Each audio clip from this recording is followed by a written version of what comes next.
Good afternoon and welcome. Very happy to have you back for another classical music program with Betsy Schwarm.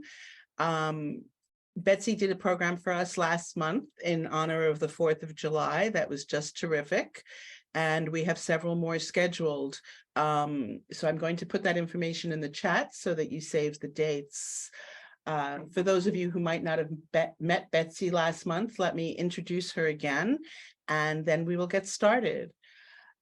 Music historian Betsy Schwarm spent a dozen years on air at the vintage KVOD radio, the classical voice of Denver. She's also taught university-level music appreciation, but is especially known for her user-friendly approach to talking about classical music. She gives pre-performance talks for Opera Colorado, has frequently spoken at the Colorado Symphony, and has written 10 books on classical music as part of her Classical Music Insights series. More than 200 of her articles are available on Encyclopedia Britannica online. Additionally, she writes for classical performers and organizations throughout the US and abroad, and teaches for the University of Denver Enrichment Program, as well as other organizations. And I'm very, very grateful that we have found Betsy. I think she has many more programs that we will all be very interested in. So if you keep showing up, we'll keep doing programs with Betsy. And I welcome you back, Betsy. It's great to have you here. Thank you very much, Stephanie. Yes, I turned the PowerPoint off just for the moment to prove that my camera does work. Yeah. And I'm actually here. But our stars of the day, Chopin and Rachmaninoff, may not be talking to us live, alas, but they're the stars. So I'll be spending the time with the PowerPoint so we can look at occasionally pictures of them, but also some useful words and thoughts about them and their music. And I will have a couple of videos for us as we go along, and a fair bit of audio in between the videos.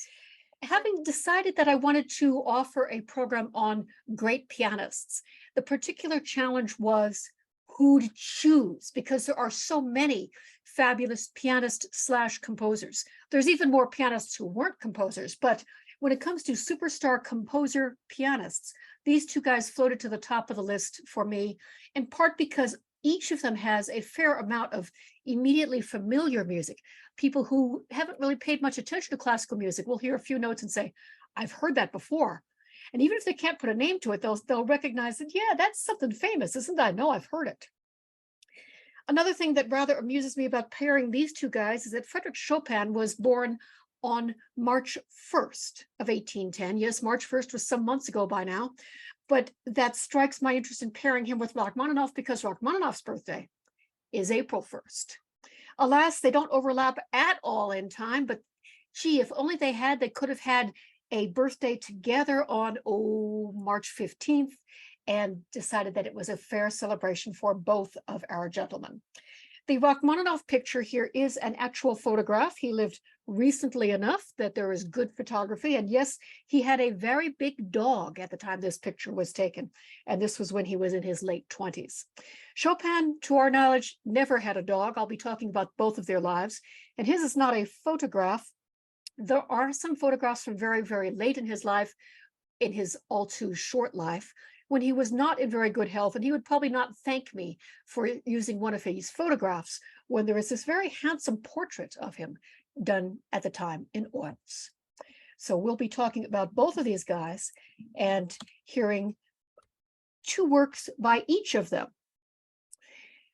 And we'll be hearing the Chopin Fantasy Impromptu in C# minor, and you might say, what's that? Oh, I think you'll listen to it and say, I've heard that before. And the Rachmaninoff Prelude in C# minor. Oh yes, they have things in common, but they're also very different in style. And Chopin's Piano Concerto No. 1, and Rachmaninoff's Rhapsody on a Theme of Paganini, which would be his Piano Concerto No. 5 had he thought to call it that. But no, he wanted to describe what the inspiration was. And more about that as we go along. But those are the works we'll be hearing today. But I wanted to start with just little bits of a couple of the pieces that will be coming up complete as I go along. Dueling pianos, as I like to call it. And this is not just dueling pianos, but dueling pianos in C# minor. That is the key. in which the pieces are written. What pool of notes are they drawing upon to give dramatic effect to the music, or to give gentle, pretty effect to the music, depending on what they want to do?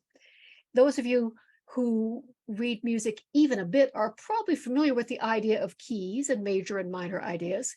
And in case anybody wants to know what the notes are that fit in a C sharp minor chord, a C sharp minor scale, only some of them in a C sharp minor chord, I listed them on the bottom of the screen. There is no test, but if you'd like to know what C sharp minor would look like, and you have a piano you can find somewhere at hand, those would be the notes: a C sharp, a D sharp, an E, an F sharp, a G sharp, an A, a B, and another C sharp. That's the notes of the scale that is C sharp minor. And in two works that I'll be featuring today, very famous works in different ways by Chopin and Rachmaninoff, they are using those specific notes, but doing very different things with them. The Chopin comes first, chronologically speaking, after all, and the Rachmaninoff will follow. And for the Rachmaninoff recording, Sergei himself will be playing. There's plenty of recordings of Rachmaninoff.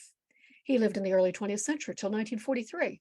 There are, alas, no recordings of Chopin playing his own music, but here is some of his own music using that set of notes at the bottom of the page, and the same set of notes Rachmaninoff will be using in half a minute.